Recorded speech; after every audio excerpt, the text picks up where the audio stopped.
Hi everyone, this is Marieanne, the Artsie Crafter. Welcome to my channel. Today I wanted to show you a fun technique, a quick and easy technique that I thought was absolutely fascinating that I saw a lady do on YouTube.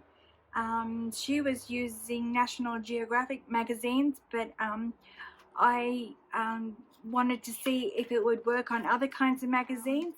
She was using some sort of citrus-based degreasing agent, which I can't remember at the moment because when I looked up the product, it's not available everywhere and it's also very expensive. So I found an alternative, which here in Australia we have a product called Orange Power.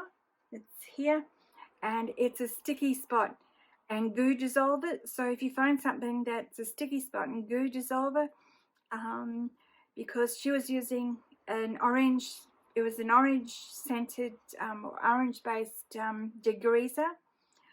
So I tried to use a something like this, a degreaser, WD-40 degreaser, but with citrus in it, but it did move around a little bit of the color, but not like this does.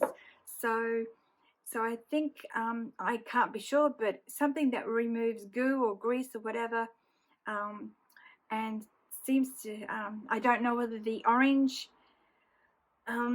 citrus in it has anything to do with it or not, but if you look for something that does remove goo or gum or all those kinds of things, perhaps that is the active ingredient that will help this technique work.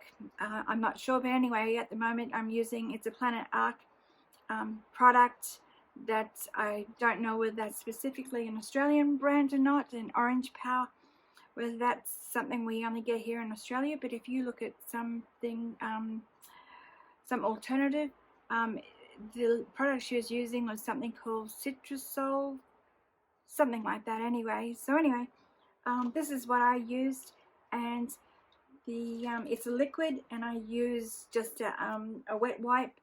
Papers, you can actually use magazines, which, you know, the pages are much thinner, but sometimes they come with some absolutely beautiful images, but sometimes you've got a lot of advertising on the page that spoils the image that you want, and so you can't use it because you have to manipulate the image too much and to be able to use it. So for instance, this one here had writing all around it, and this is for things that if you don't want to fussy cut around and you just want to use the whole panel, this would be one way.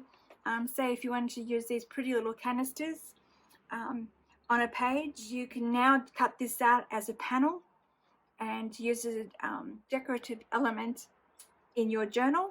So I just dip this in the solution here. It's a clear solution and it's got a beautiful citrus smell, and I just rubbed it until those colors started to run and bleed. And it also gives you kind of a it takes away the shine as well, but it also gives you a bit of a grungy background, and I just brushed over it to give it a painterly effect, those canisters. So I don't know whether that will, well, I haven't got this camera on, sorry, this light on, whether that will make any difference or not, I don't know, but we'll see.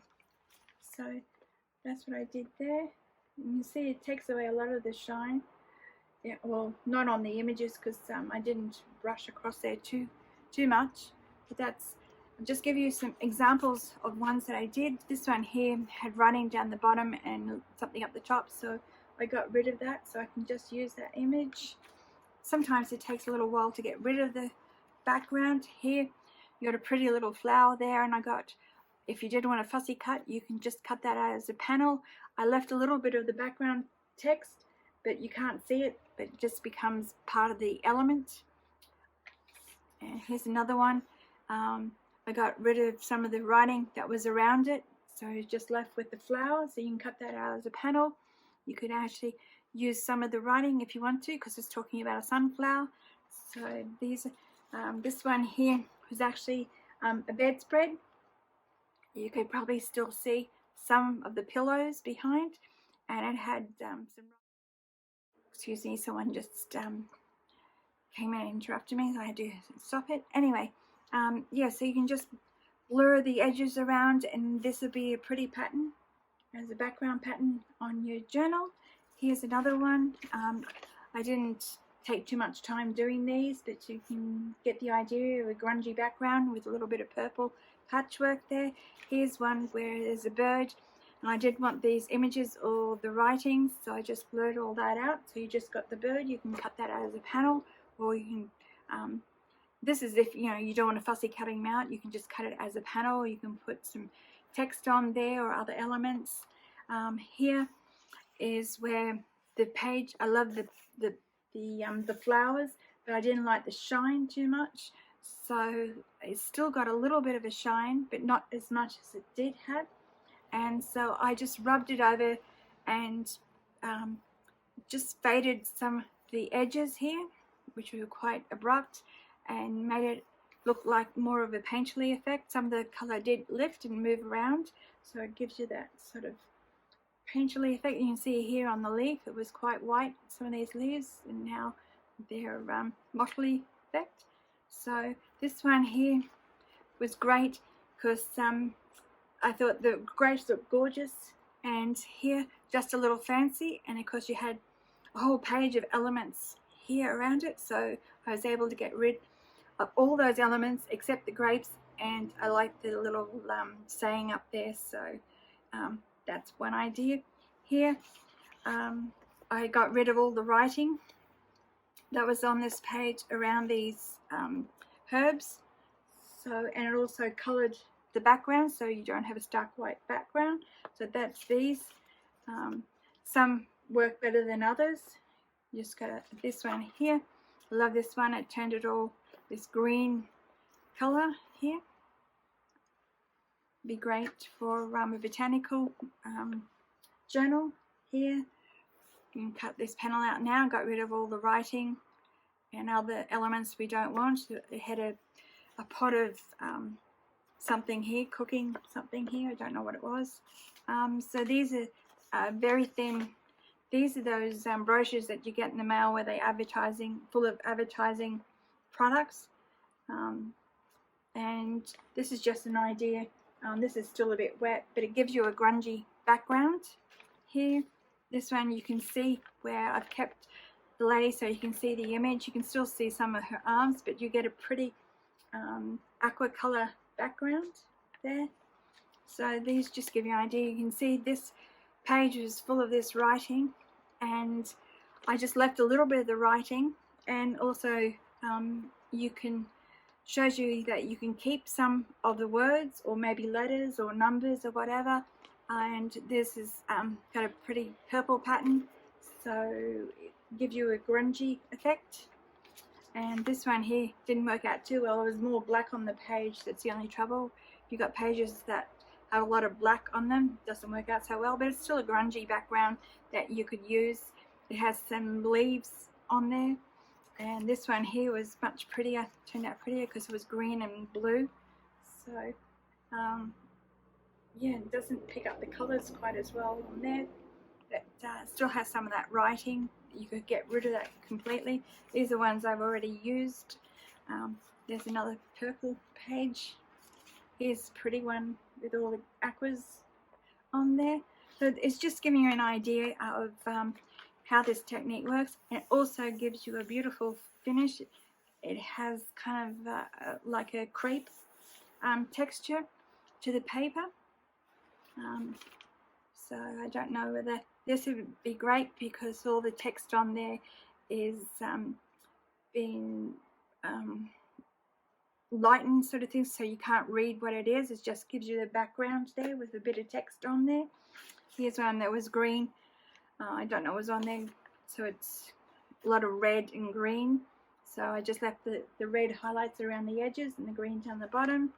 And here's one that I tested that didn't work too well because it was a thick paper and it was out of a gardening book, so it didn't do too much.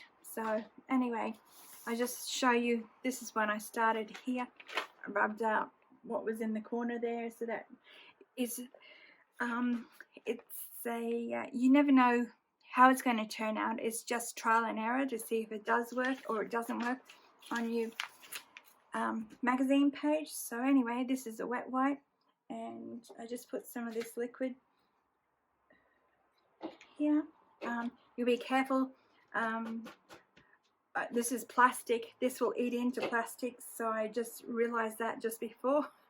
I hadn't used this before. I used a dish before, but anyway, you just dip a little bit in there. So if you want to get rid of that background, so you just circle around is how I'm doing it, that image.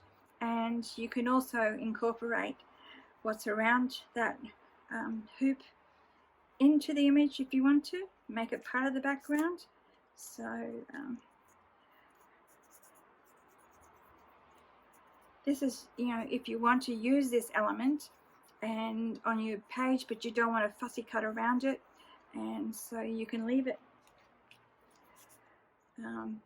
You know, you can make it square or a bigger circle type thing, and if you want the blue in there, you could just muddy the blue up. Just play around. If you want to get rid of the frame completely, you can do that. Just you keep rubbing it around to move that color to the pigment. So anyway, that just gives you an idea of you know, if you want to use that little bee on your journal page. It's a little bit big, but anyway, it gives you an idea. Here there's a really pretty page, but maybe you don't want this down the bottom. It's not a great example, but just say you want to use this and you don't want all this down the bottom, so you can grunge it up a little bit, get rid of that background. As you can see, it moves that color around quite easily, this particular product, and you can get rid of all that writing. So that's just the darker images.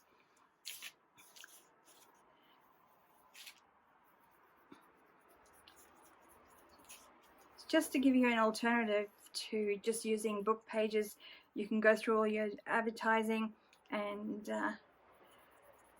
you know, as I said, some of the advertising is really pretty. They have some really pretty images, but there's a lot of words or other elements on there you don't want to use. So anyway, it just gives you an idea I bring to you to what you can do with this stuff. Whether you'll be able to get it where you are, I don't know. I'm just going to show you how I used it so far. So I've just made a collage with some of the papers so far. Some I've just kept as they are to use.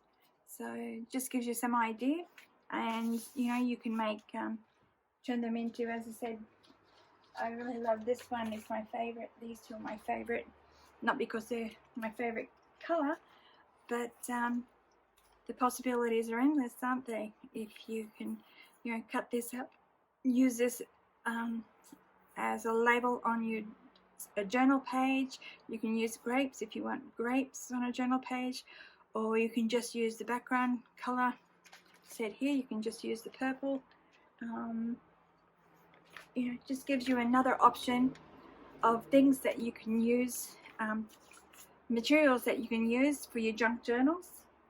So if you look out for some kind of degreaser, citrus degreaser, like citrus sol. But anyway, I'm using orange power. It's about $7 or $8 a bottle, and it goes a long way because I still only put a little bit, and I still got a lot in, a fair bit in there.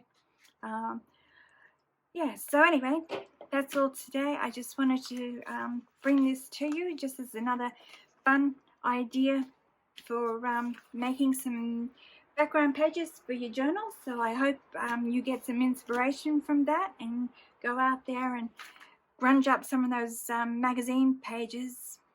Thank you very much for watching. I hope you all have a happy crafty day, and we'll see you in the next video. Bye bye.